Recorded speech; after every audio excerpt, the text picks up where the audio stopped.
and welcome to the National Press Club and to another edition of the Kalb Report, a public policy forum that is co-sponsored by the George Washington University, the National Press Club, and the Shorenstein Center on the Press, Politics, and Public Policy at Harvard's Kennedy School of Government. I'm Marvin Kalb, a senior fellow at the Shorenstein Center, and our guest tonight is Thomas Friedman, the foreign affairs columnist for the New York Times. Our conversation about journalism, leaks, government sources, Iraq, and probably a lot more is being carried live by WMAL Radio here in Washington, and then taped for later use by Bloomberg News, XM Satellite Radio, New England Cable News, and PBS, starting with Channel 32 here in Washington, D.C. We are funded in part by the Ethics and Excellence in Journalism Foundation. In this current series of Kalb Report programs, we have been discussing two interrelated and deceptively simple questions. What is journalism and who is a journalist? One question is very easily answered. Our guest is a journalist, one of the very best in the business. He has already won the Pulitzer Prize 3 times. Most journalists would die to win it once. After working in Beirut, Lebanon in the late 1970s and 1980s for United Press International, Friedman joined the New York Times in 1981, serving first as a financial reporter covering oil and OPEC, then in rather quick succession as the newspaper's chief diplomatic correspondent, chief White House correspondent, international economics correspondent, and finally as the foreign affairs correspondent.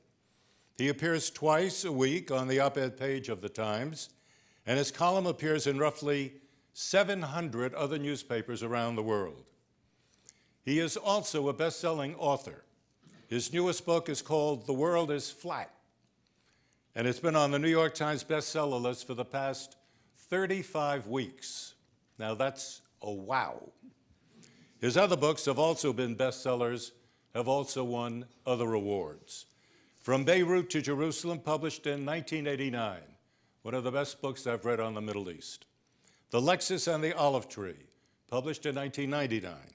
And Longitudes and Attitudes, Exploring the World After September 11, published in 2002. He also appears regularly on television. He is really an industry unto himself, and we are delighted, indeed honored, that he's been able to fit us into his busy schedule. So, welcome, Tom. Great to be here, Mark. Thank you. Let's talk first about you and journalism. How did you get into this racket?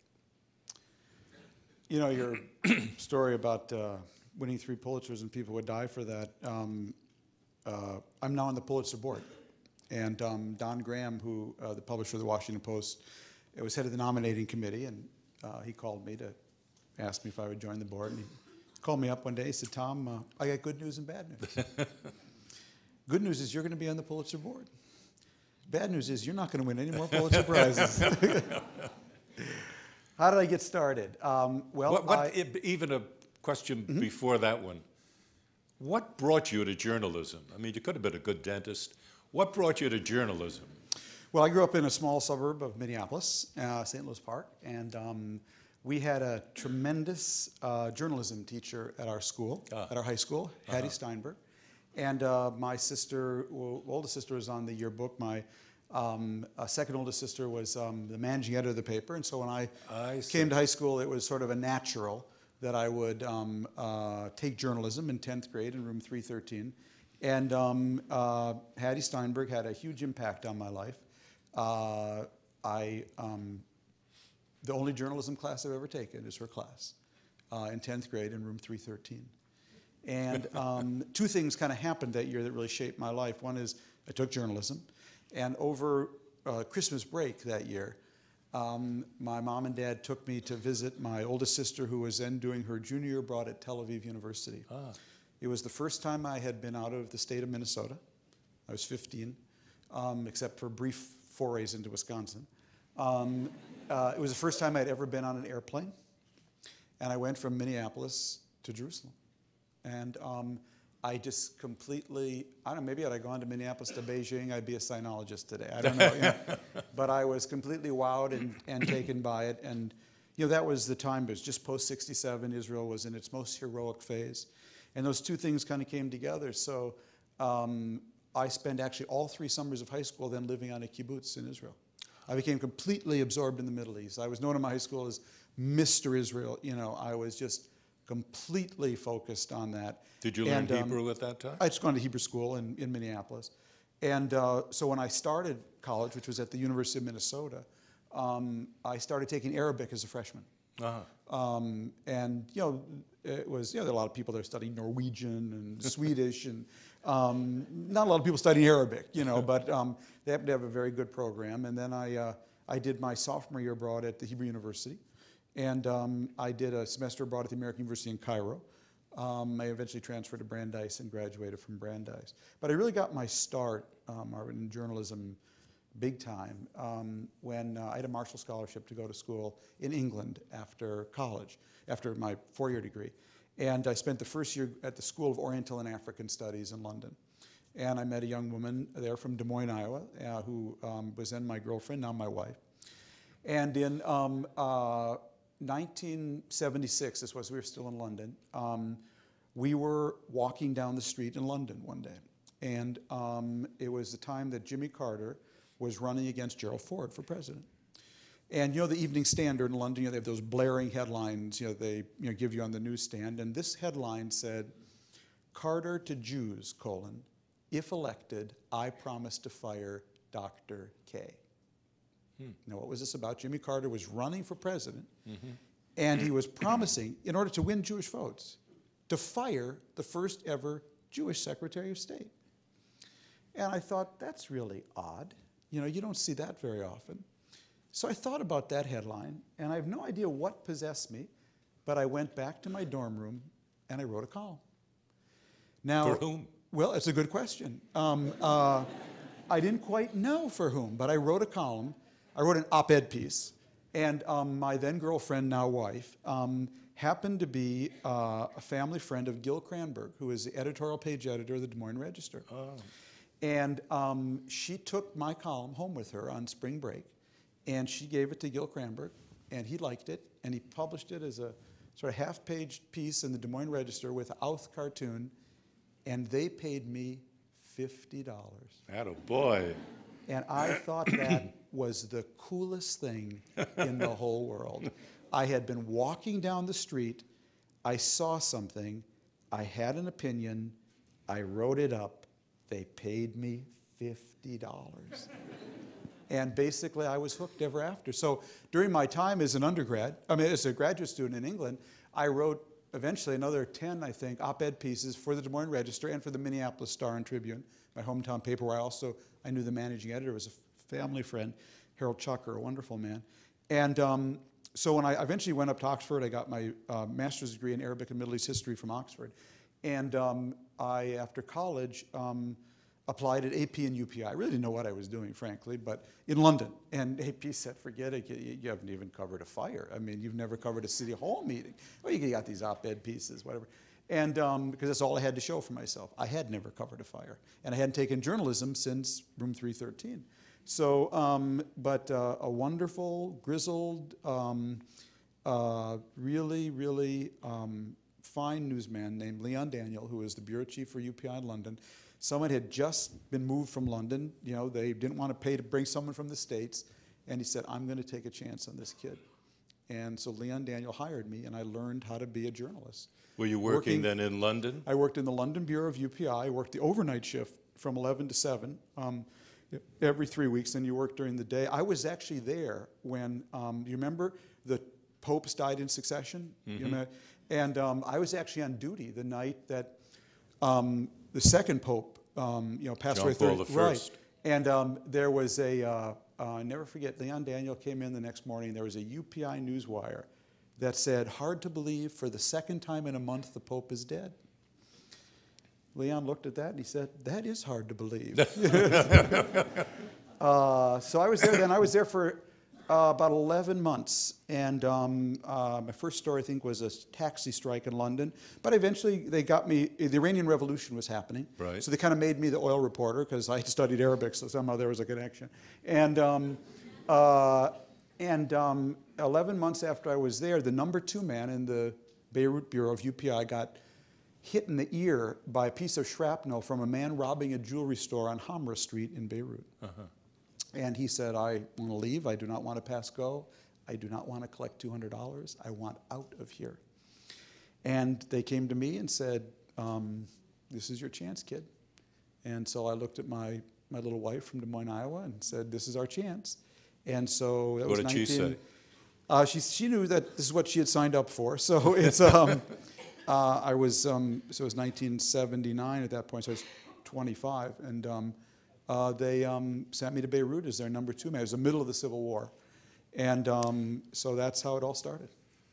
Tom, there's a wonderful story about how you got your job at the New York Times, and I want to run it past you, and you tell me whether it's true. Sure.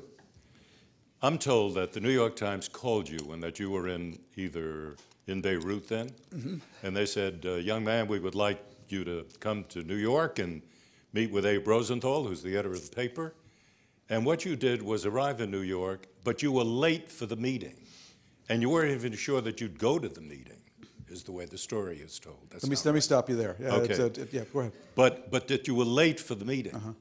Now, I can't imagine a young reporter seeking a job at the New York Times being late for a meeting with A.M. Rosenthal. What happened? Well, I'm afraid that's an apocryphal story. It is? Actually, I wasn't the one who was late. Was Abe late? No, it didn't quite work that way back then. They did invite me for an interview, but the interview was with Bob Semple, who was then the foreign editor.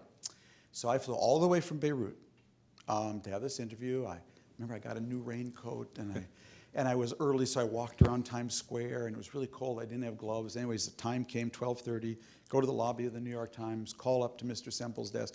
Mr. Semple, this is Tom Friedman from UPI. I'm here for the interview. And suddenly I hear on the other end of the phone, oh, geez, I made a squash date. Can you come back? Can you come back another day? I said, well, I actually came all the way from Beirut. And he said, well, no, I don't want you to come back. He said, come back after lunch. So walked around Times Square some more without my gloves. Came up after lunch and met Bob, and Craig Whitney was in the deputy foreign editor. And they had lost my clips, but I fortunately brought an extra set. Remember that? Often you lose your clips, so always bring an extra set. And but we had a very nice chat, and they eventually offered me. Well, they couldn't offer me a job because the foreign desk had no job. So John Lee, the business editor, stepped in and said, I'll take him. He covered oil in Beirut. Yusuf Ibrahim, who was then our oil correspondent, had just been wooed away by the Wall Street Journal. And so there was an opening in the oil area. And so I was very lucky, and so John Lee took me. I was there for 9 months, and then they sent me back to Beirut as their bureau chief in April of 1982. So there's nothing to this business about being late to meet Rosenthal? No, I did eventually. In those days, only Abe hired people. And so I went back to Beirut and then had to go back again for the interview with him. And you were on time? And I was very much on time. And his only question was, how am I going to send Jew to Beirut? That was, I don't mean it's only, but that was, and I said, well, I've been there for 2.5 years, so, because New York Times then had never sent a Jewish correspondent to Israel. So that's right. Let alone to Beirut. It was a different time then, And so that was a very big hurdle for them to get over, psychologically, and what kind of implications that would have. Tom, it is often said now in the world of journalism that we're all in trouble, that there are serious problems going on. One, do you agree, and what do you think the problems are? In the journalism business? Yes. Oh, I don't want to dodge that, Marvin, but it's hard for me to summarize, or the whole industry, as it were. I could be specific about the Times if you want. Yeah, no, let's go back to the whole industry, actually. We're in a real transition. We're in a transition between one platform to another. We're in a transition from, at the New York Times, a newspaper published primarily on dead trees, and one published on Bits and Bytes. And the transition between those two platforms isn't just an economic transition, isn't just a physical one, but it's also a very, it's psychological. It's bringing in a whole group of new players. It's changing the environment for journalism. And so there's a lot of transitions going on.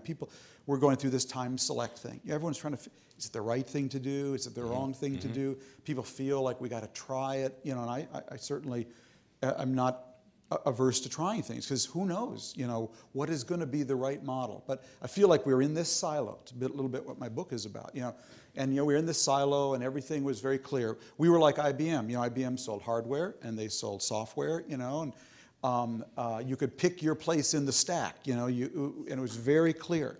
And then suddenly, boom, the world opened up, it flattened out, and exactly where how you find your footing is more For example, one of the things that you wrote in The World is Flat is that with the explosion of the internet, and with information just bouncing around all over us, you get up in the morning, the first thing you do, you turn on the internet, and suddenly you're in this vast world. Right. And in that kind of a world, it's not clear, or the message I got was that it's not clear that you need a professional columnist like Tom Friedman any longer. Because anybody who has a blog and who chooses to be a journalist, a columnist, an opinion maker, can be that. But is that good?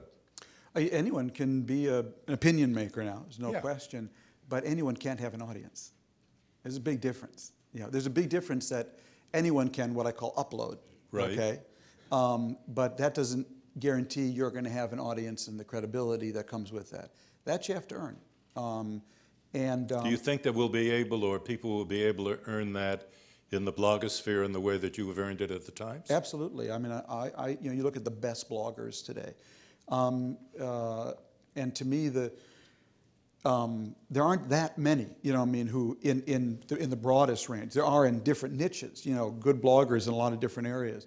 But if you look at the political sort of space, there's probably 20, 25 really good people who you want to go to regularly, over and over, who you develop a trust for and a respect for. Do they correct themselves? Do they, do they have an original point of view? It's one thing to get up in the morning in your pajamas and just upload anything. But that doesn't mean you're really going to have a following. And so to me, the best blogs, people like Andrew Sullivan, for instance. Andrew could be, and he's a columnist for the Time magazine, for the London Times, he does a blog. We're really moving to blended models. I don't think you're going to be either this or that, but all I'm saying is the basic skills you need. I don't think just because you can do it doesn't make you that person and or it's that one career. When I started before, Tom, I asked those questions about what's journalism and who's a journalist. Now, I've been around in this sense in journalism a little longer than you, and I can tell you that 20, 30 years ago, I would never have asked that question. Right. It would have been ridiculous. Sure. You know who the journalist is. But today, the question is valid, because we are not sure who the journalist is. But we know that a lot of people pose as journalists. I play one on television. Right. Thank you. Right. What is the danger that may be inherent in that kind of world of loose definitioned journalism? Well, I think the danger is that, what does the New York Times or the BBC, what do I do when I go online? Well, I read the New York Times, I read the Washington Post, I read Haaretz, I read the Beirut Daily Star. I like to read the Straits Times from Singapore. Why do I go to those? BBC.com. Why do I go to them? Because I trust them. I trust that there's some filter there. Right. And I trust that some standards have been applied to what they are bringing forth. And so that's why I go to them. I'm looking for more than just, opinion. I'm looking for more than just attitude. I happen to believe that when the world is flat, one of the biggest growth industries is going to be what I call the explainer. Great explainers are really in short supply, whether they're journalists, whether they're teachers, whether they're managers, because we are entering such an age of complexity. If you can just explain things to people so they can manage themselves, that's going to be a huge growth industry. So I don't think journalism's going. I don't think good journalism. I know what it is, and it's not going away. You know, it's what the BBC practices, the New York Times, the Washington Post.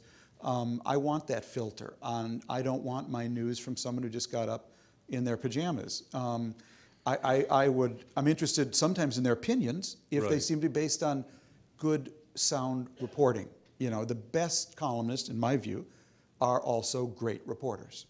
You know, I always remember growing up, I mean, in journalism that you'd hear people say, I don't do reporting anymore, I just do analysis. And I'd always think to myself, well, your analysis must not be very good, because all my analysis actually comes out of reporting. You know, you reported stories 6 days in a row, and then suddenly you start to see threads and patterns that if you were just an analyst, you would not see. And so, you know, people often ask me how I write my books. I say how I write my books is by writing my books, which say I go out, I report, I write some more, I go out, I report. It's a totally interactive process. And whenever I run into people say, I'm in my research phase, it's like, I don't know what that is, because I can't imagine like just researching, just sort of piling stuff up, because I'm researching, I'm writing, I'm researching, I'm writing all the time. So I write my columns the same way. You're leading right into my next question, and I thank you for the transition.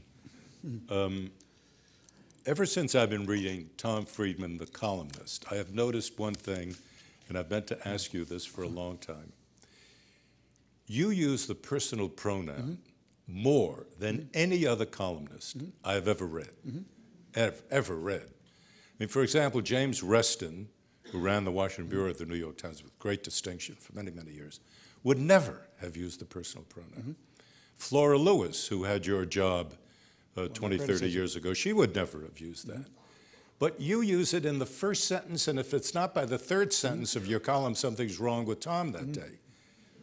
Why the first sentence? Why have you turned your column, in a sense, into the adventures of Tom Friedman, and here I am? Well, it's probably a legitimate question, but I, in fairness, think it's actually vastly overstated. If you actually were to read my columns, I don't think I use the personal pronoun quite that much. Do you really want me to go through that? No, yeah, you could. Yeah, seriously. I think it's actually overstated, frankly. But nevertheless, it's certainly nothing I'm embarrassed of you know, I think that a column, to be successful, involves a personal relationship between you and your readers. And you open yourself up to people, to your readers. They get to know you. They feel like they are part somehow of your community, of your world, and they forge a personal bond. And so I don't, I'm very unconscious about it. I don't sit down and say, what did I feel? You know, I mean, like, what do I want to tell you today? I'm just kind of talking to you. I'm having a conversation. And my column is conversational. You know, people ask me what I do for a living. Marvin, I tell them I'm a translator from English to English. Okay. I take really complex themes and subjects, and I break them down in ways that I can understand. And then once I can understand them, I figure my mom can understand them. And if between me and my mom, we probably got 95% of Americans covered, you know. And so I'm not into highfalutin. I'm not into,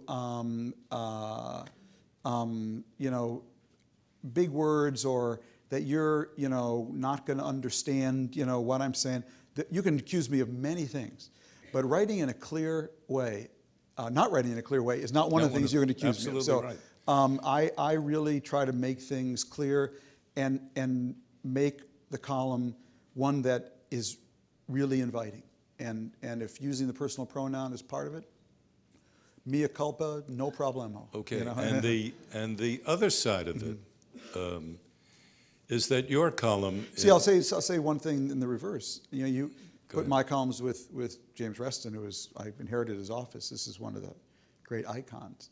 Yeah. Here's another thing you'll rarely find in my column. For as many times as you'll find here's what you won't find. Sources say. I was just about to say that. Okay. One of the other side is that you don't depend on the unnamed sources and the senior official right. with whom I just had dinner and Right. all of that stuff. You don't do that at all, as a matter of fact. You have leveled with your reader. You right. tell them with whom you've had Right. dinner or whatever. Whoever it is talking. And that wherever you are in the world, Right. you do this. And so I do go back to, you've personalized the experience of analyzing and reporting on foreign affairs, which is, I think, quite interesting. You know, we tried to bring that, if you've seen the documentaries we've done for the Discovery Channel, Yes. we tried to bring the same, which is literally, you see, I'm typing. I mean, I'm actually working on my column. The camera's kind of, because we want you to come along. I want you to come along. I'm like, I go places and I see things, and really, I'm just so excited to tell you, Marvin, what I saw, you know? And you, my reader, I want you along with me. But I'm not writing some another thing, I'm often accused, you know, of being, hangs around with, you know, world leaders. How many world leaders have I ever interviewed in my column? Mm-hmm. Virtually none. I mean, occasionally. Because very simple. It's my column. Mm-hmm. I'm not giving it to you, okay? Buy an ad, okay? But I'm not, you know, so I don't go around meeting, I may meet kings and queens, but they don't get my column, you know. And so I'm very, I think very conscious it's very of that. interesting and I think very important. And one of the other qualities, I think, of your column is that as a foreign affairs column, you spend a great deal of time on economic issues, which probably led you then into this globalization, right. Absolutely, specialization that you have. And I was wondering if that is indeed accurate and that your training early on for the New York Times in oil, OPEC, being an economics correspondent, that sort of steered you in this direction, and that you think that you look back upon it now, it was a very worthwhile thing to do. Well, you know, one thing kind of led to the next. So I'm in Beirut, and I did that for almost 5 years total between UPI and the New York Times. And then Abe said, why don't you go to Jerusalem? They thought they'd broken the taboo of sending a Jewish reporter to Jerusalem by sending David Shipler, but he just looked Jewish, okay? He's actually quite Protestant. And so they didn't take any chances, and they sent me. So I did that for almost 5 years, and both our girls were born there. Then they gave me a year off to write Beirut to Jerusalem. Then they said, you're going to get a year off to write Beirut to Jerusalem, and then when you come back, you're going to be the Times chief diplomatic correspondent, replacing Bernie Gortzman by David Shipler was in between us for a brief period of time. Right. And whoever wins. Well, George Bush Sr. won. And so I spent the next 4 years, as you know, traveling, as you did with Henry Kissinger, with Jim Baker. And of course, that, so much of journalism, as you and Bernie know, is being in the right place at the right time. And so I show up as the diplomatic correspondent for the New York Times in what year? 1989. A few things happened in 1989. Got off to a little slow start, but then there was this wall that came down in Berlin, and then there was this incident in Tiananmen Square, and then there was this peace conference. And it was for me, because see, I had spent the first 35, so I'm 35 now, okay? And so I had spent the first 35 years of my life, 36 at that point, I guess, focused on one thing, the Middle East. And I came back to Washington. I didn't know anything. I didn't know, I mean, I didn't know Contras, I didn't know START, I didn't know STOP. I mean, it was just, and I'll tell you, the first day of my first day back on the job, I've been off for a year, totally absorbed in the Middle East writing this book. The first day on the job was Jim Baker's confirmation hearing, which went from, START to STOP to the Contras to this and that. I got back to the office, I had no idea what the lead was. It was Greek to me, and thank God Michael Gordon came over and said, hey kid, the lead is this, but everyone in the office is saying, you don't know what the lead is, And, but what I got in those 4 years of traveling with Jim Baker was a master's degree in international relations, because we had a front row seat to some of the most incredible dramas. Is it possible? Let me just finish this one point. I did that for 4 years. Then I covered Clinton for the first year of the Clinton White House, and that was Mr. Toad's wild ride. Okay, because we did, Travelgate and the gays in the military, and just that first year of Clinton was absolutely. So I was the White House correspondent. I hated that. None dare call that journalism, as Howell used to say, And But I did that for a year, and then it was sort of an idea that Max Frankel and Joel Lelyveld came up with me, that why don't you, something seemed to be going on, around foreign policy and economics, and somebody used this word, globalization, and they said, why don't you invent a beat at the intersection of finance and foreign policy? And because it seems like now, like General Motors and General Powell, there's a really kind of interesting intersection going on between the two of them. So that's what we did. And so I did that for 3 years. So when I started as a columnist, when Arthur gave me the column in 1995, I was coming off 3 years of this. And then, so I immediately brought that to the column.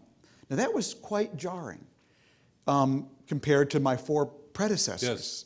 And a lot of people didn't like it. What are you writing, an investing column, kid? This is foreign policy, And I got a lot of, flack for that. But I sort of persisted, and then I eventually wrote Lexus and the Olive Tree as a way of basically saying, look, don't criticize me for the column. I understand, this is the framework, that I'm writing out of. So if you want to criticize me for this, okay? But give me your counter view, But I'm not just throwing darts here, And there was a point of view that I was trying to get across. So, so that then, brought me to that real interest in globalization.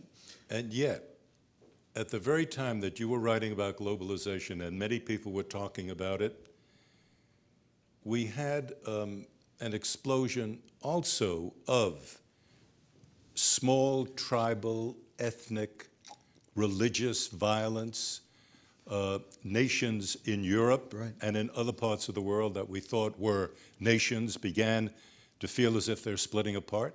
Right. And we see that continuing right now. So is there not, in your quest to see things through the prism of globalization, are you not also looking at a world that seems to be going in the other direction? That's why I called the book The Lexus and the Olive Tree. And the Olive Tree. And the argument I was simply making was that if you want to understand international relations today, you have to understand it's the intersection between our olive tree urges, our pursuit of and aspirations revolving around ethnic identity, religious identity, national aspiration. Okay, it's all of those urges that are as old as man emerging in a world and bumping into this globalization platform.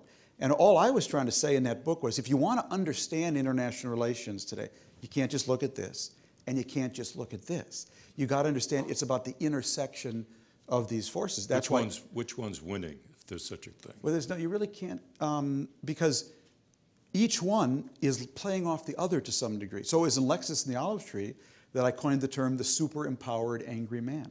Mm-hmm. Who was my model for that? A guy named Osama bin Laden. Mm-hmm. Who was my other model for it? A guy named Ramzi Youssef, the guy who tried to blow up the World Trade Center the first time. Mm-hmm. So I was always very alive, to these other forces, and how actually this was helping to empower, or better, super empower this. Very interesting. And so that's what I was, and you get caricatured, people say, Friedman.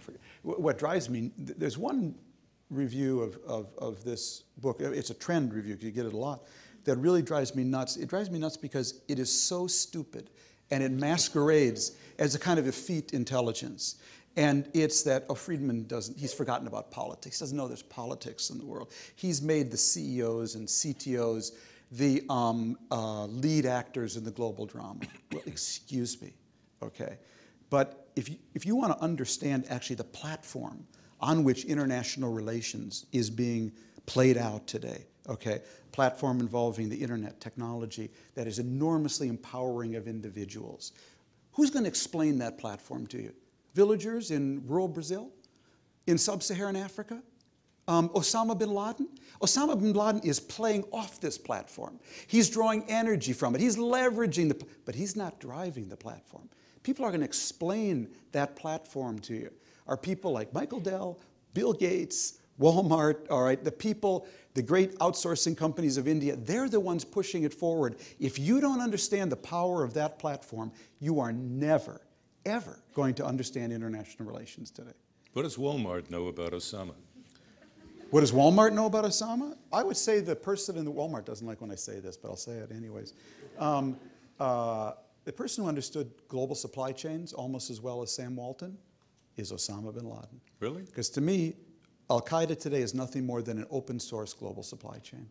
Only it delivers suicide bombers as opposed to tennis shoes, sneakers, and low price goods. It operates exactly like a global supply chain. Tom, it's a completely horizontal enemy. you've covered the Middle East, lived in the Middle East now for a good part of the last 30 years or so, more than 30 years now. What has been the role of the media, and I'm thinking really about Al Jazeera, which gets a lot of play. There was a study that was put out today by Shibli Telhami of the University of Maryland. Good man. In which he says that 45% of the Arab-speaking world get their news from Al Jazeera. And if you ask them, what's your second source? They'll say one of a number of other Arab-speaking. But if you ask the question, the first and second source, 68% of the people in the Arab world get their information from Al Jazeera or a second source like it. Is it possible that a lot of the misunderstanding in the Middle East, perhaps about what it is that they themselves are doing, perhaps what it is that we are trying to do in the Middle East, comes from a misunderstanding conveyed by Al Jazeera, bad reporting by Al Jazeera, too emotional reporting by Al Jazeera? What role do you think it plays? Well, I think Al Jazeera, in fairness, is a work in progress. It is really the first reasonably free television emerging from the heart of the Arab world, based in Qatar. Yes. And I say it's a work in progress in this sense. I'm on Al Jazeera a lot. I can say whatever I want. They ask me. They invite you. They invite me regularly. When The World is Flat came out, they did a book show about it. Oh, really? And they're tough. They'll come with very aggressive questions. And I've been on. They used to have a Crossfire show. I've been on, and I've done a lot of Al Jazeera over the years. And so, who am I therefore to say, well, it's just one point of view? Wait a minute, you've been on their ear. You know what I mean? And you've been able to say what and you they want. Cover all of the president's news conferences, right, yeah. Rumsfeld's news conference. Right. And at the same time, I would say they're a lot closer to Fox than they are to CBS, in the sense that they're fair and balanced from a certain point of view. That's the tension that I think you really get with Al Jazeera. On the one hand, they really have opened up the dialogue in the Arab world. Right. You have to give them credit for that. At the same time, there is still a Nasserite tinge. It goes back to the founding of Al Jazeera and the people who founded it, who came out of the BBC Arabic service, and they definitely have their own Nasserite fair and balanced view. Iraq. Defense Secretary Rumsfeld has been saying quite a few times in the last few weeks that one of the great problems that we have is that the American media conveys a negative portrayal of events in Iraq, and that if it would shape up, it would present more positive vision of what it is that is going on in Iraq. Number one, no, I'll try to be polite. Why do you think he does that? Is he seeking simply to take advantage of the fact that the media is not held in very high esteem in the United States, and he wants to put us there with the Congress and root canal specialists? I mean, what is his angle on focusing on the media so much? I think Rumsfeld's a really bad guy. A really bad guy? Really bad guy. Because I think he is responsible for more bad decisions in the implementation. Let's take the debate about the war away. But in the implementation of this war, I think he's done some really bad things. And for him to be lecturing anybody, a man who was told by his own general, you need an overwhelming force in order to secure and stabilize this place, and basically just flicked him off with a flick of his wrist. A man who described looting as a form of freedom, as stuff happens. A man who said, well, you go to war with the army you got, when his own soldiers confronted him. A man who tells us every day how important this war is. Well, if it's that important, then why did you prosecute it with just enough troops to lose? So I'm really, Marvin, you'll pardon me, not the least bit interested in his opinion.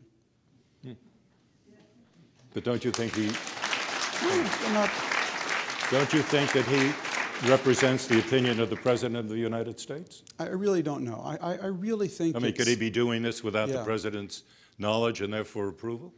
I'm sure there's some cynical motive behind it, you know, but I just feel that this is a man who has never come to terms with the mistakes he's made.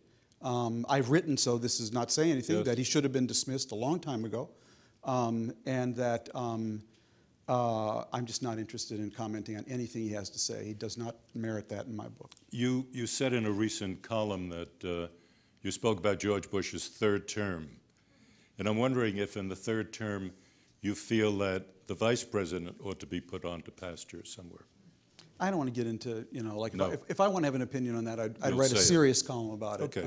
But I, But we're having a serious yeah. conversation. No, because- but I don't want to just shoot from the hip. Okay, then shoot from the hip on Iraq. What is it like to be a journalist in Iraq? Can you go out and cover the news as you would like, or are you inhibited by fear, which is what I hear from Iraqi journalists and American journalists based in Baghdad? I've been there 5 times now since the start of the war. I've never been to Iraq before.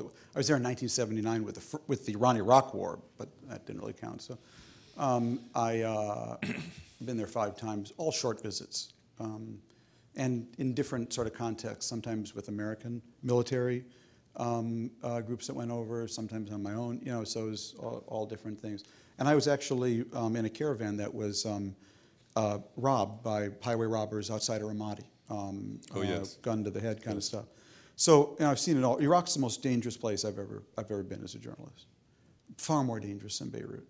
You know, in Beirut, there was a certain, it was chaotic, but there was a certain order within the chaos, and you kind of knew where the threats were, there's always the fear of indiscriminate violence, a car blowing up or whatever, you know, but, you know, you knew there was some sanctuary and there was some order. In Iraq, I feel, and I felt when I was there, there's just no, if you're with the Americans, it's dangerous. You can get shot at being with them. If you're walking down the street, you can, you know, be there when some guy decides he's going to blow up a police academy or a mosque. I mean, think about what happened in Iraq in the last month. On the first day of Ramadan, a jihadist suicide bomber walked into a mosque, I believe it was in Hilla, and blew up a funeral. A Sunni Muslim jihadist went into a Shiite mosque on the first day of Ramadan and blew up a funeral, a memorial service for a restaurant owner who had been blown up in a suicide bombing. That bespeaks a situation where there are no moral boundaries. When you have people who will go into their own house of worship on their own holiest of days and blow up a funeral, then absolutely everything goes. That's what's so frightening about it. So in your view, we have to win this war, right? Well, you know, the term I've used consistently, if you LexisNexis my column, is that we have to try to produce a decent outcome. I've tried to stay away from words like winning and losing. Mm-hmm. Now I have my own take on the war, you know, have from the very beginning, and my own reasons for wanting to see it come out right and believing that something really is important at stake. See, my difference with Rumsfeld and the Bush administration is not that I didn't think it was important. I really think it's important. My difference is that I knew it wouldn't be easy.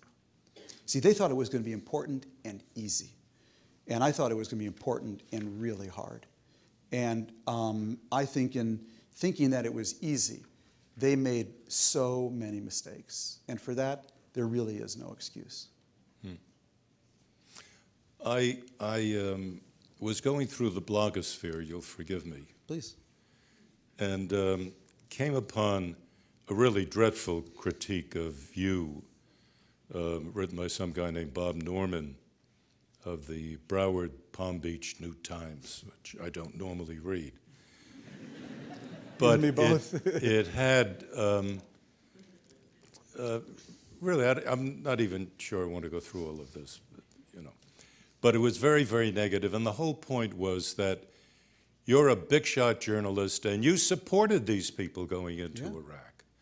And you thought it was a necessary thing to do. Right. And you wrote many columns, and I want to read some of these here. You wrote many columns about this, so you're a no-goodnik, and it's quite clear that you are.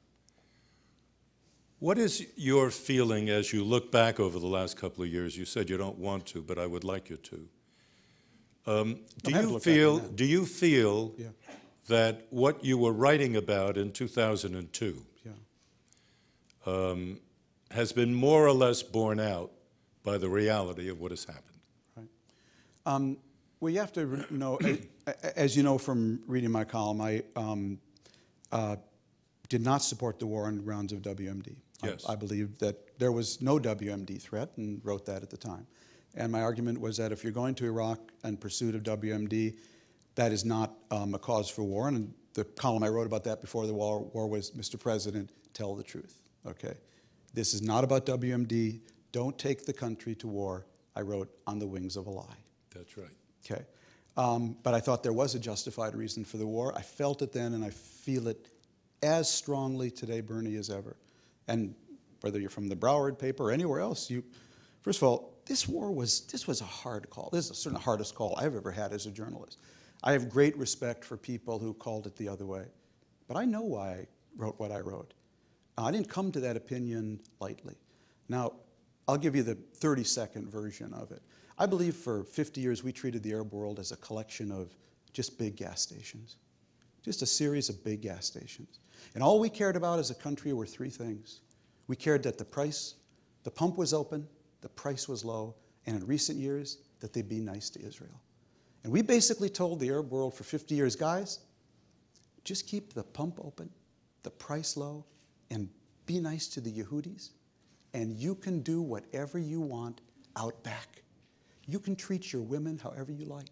You can write whatever lies in your newspapers you like. You can preach whatever intolerance against Christians, Jews, Hindus, infidels from your mosque that you like. You can inculcate your kids with whatever hateful ideas in your textbooks you like. Just keep the pump open, the price low, and be nice to the Jews. Well, guess what, Marvin? On 9/11, we got hit with the distilled essence of everything going on out back. That's what bin Laden represented.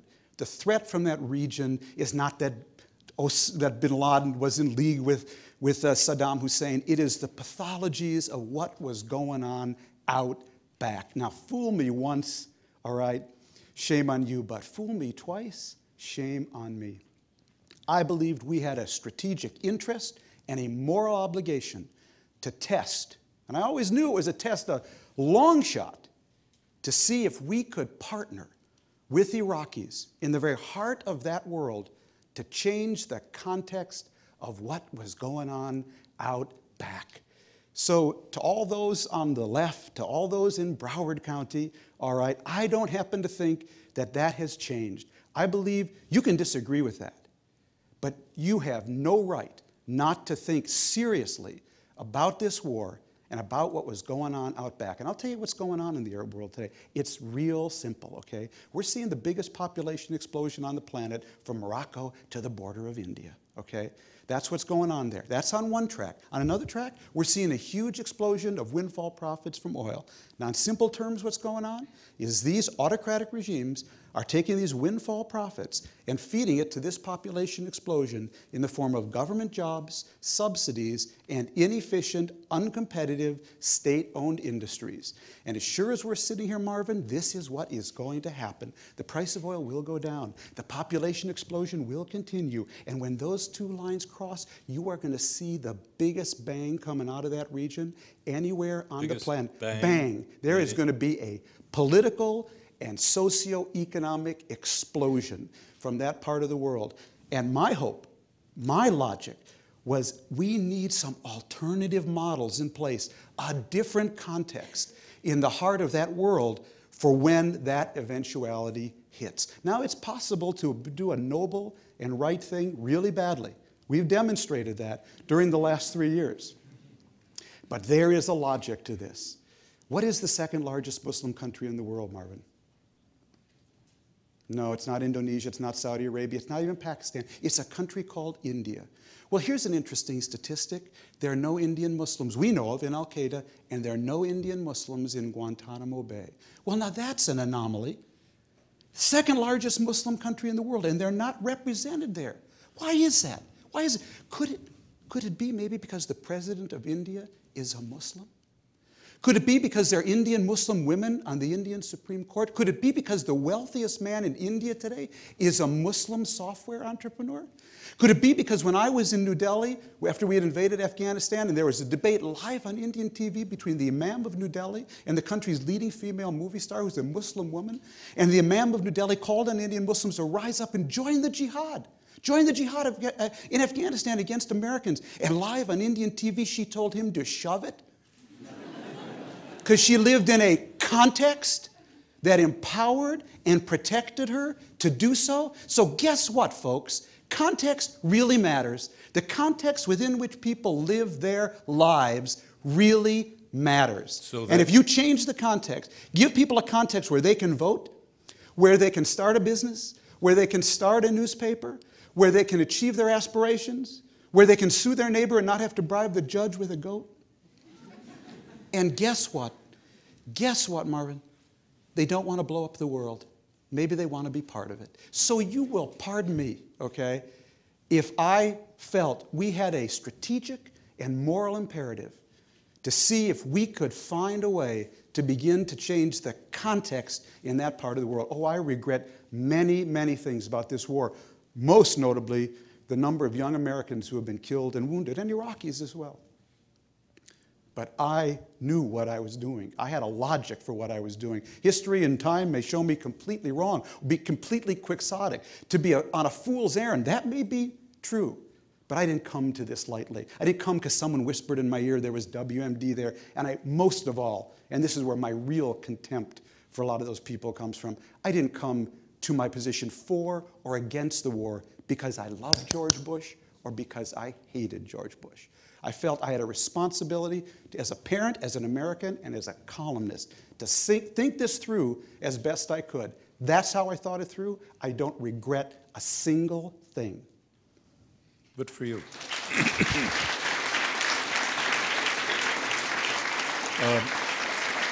Tom, we don't have that many minutes left, and I want to ask you something that concerns the New York Times, concerns Iraq. And you're right in the middle of this, in a way. As I told you before, Judy Miller, who was a New York Times reporter, was sitting where you are a month ago. She felt the need to leave the New York Times because, as she said, she had become too much part of the story. Do you feel that the Times management, the editors, the boss himself, Mr. Sulzberger, were all fair to Judy after she had spent 85 days in prison on a principle of not yielding the name of the source? Marvin, whatever I feel about that issue and my bosses, I'll communicate directly to them. Okay. I'm not going to get into it. You can send me a carbon if you like. Right. Just not going to get into it. Today, in the new issue of the New Yorker, Ken Oletta has a piece about Arthur Sulzberger, the publisher, and he describes him as somebody smaller than the other publishers, not quite up to the task. He also says that the New York Times newsroom today appears rudderless, without any genuine leadership. You're going to pass that on to the boss yourself, too? You know, the only thing I'm going to say about Arthur Sulzberger, Marvin, is that in 1995, he walked up to my desk and said, I'm going to make you the foreign affairs columnist for the New York Times. That was a big risk, frankly. That was a big gamble on his part. And he bet on me. And I will be forever grateful for that. I thank you for the answer. Okay. What about the dangers of, you mentioned the first time you were covering the State Department and you were running around the world with Secretary of State James Baker. It's extremely difficult for a New York Times reporter covering the State Department, and I've met many of them, not to be sucked into the power, the glory of covering the New York Times, because the Secretary of State needs you to project a certain image to the country and the world. Were you aware that you were being used at the time that you were the State Department reporter? And when did I stop beating my wife? I mean, it's, you know, I'm sure that there are probably stories I'd look back on, you know, that way. All I can tell you is, you know, Baker and I had an interesting relationship. We hit each other, you know, with hammer and tong every once in a while. But one of the things that I always used to say is that, you know, Jim Baker, George Bush Sr., Brent Scowcroft were part of a national security team that brought the Soviet Union in for a soft landing. Mm-hmm. They helped. They had Gorbachev and Shevardnadze, which is even more important. They brought the Soviet Union in for a soft landing. They reunified Germany with the help of Kohl, Margaret Thatcher, and Francois Mitterrand. Mm-hmm. They brought about the first peace talks between Israelis, Palestinians, and Arabs at Madrid. Mm-hmm. They brought the START treaty to conclusion.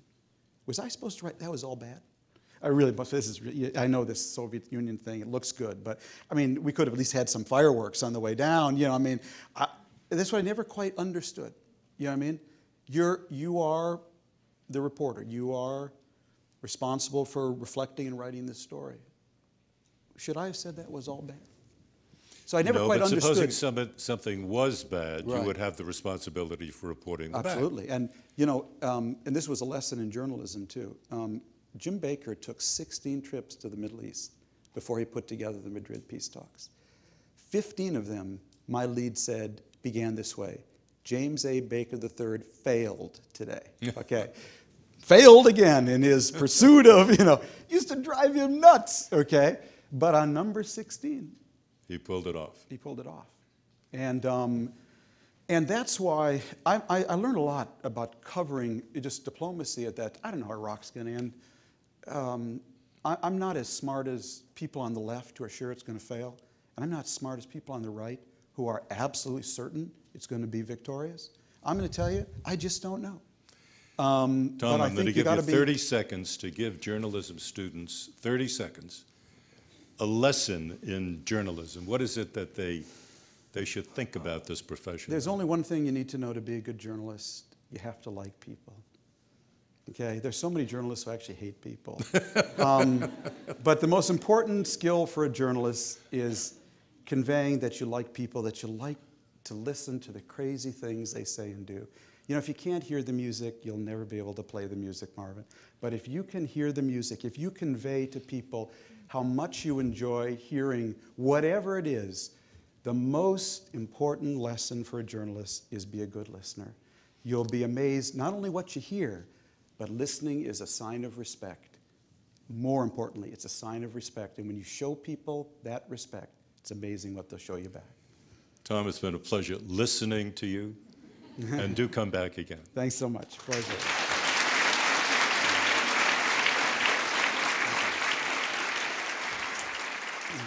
There we go. Time's up. Ladies and gentlemen, I want to thank our audience. That's all of you. I want to thank our co-sponsors, the George Washington University, the National Press Club, and the Shorenstein Center on the Press, Politics, and Public Policy at Harvard's Kennedy School of Government. I want to thank the Ethics and Excellence in Journalism Foundation. I want to thank Bloomberg News, New England Cable News, XM Satellite Radio, WMAL Radio, and PBS, starting with Channel 32. Most of all, I want to thank the incomparable Tom Friedman for being our guest. Thank you. I'm Marvin Kalb. Good night and good luck.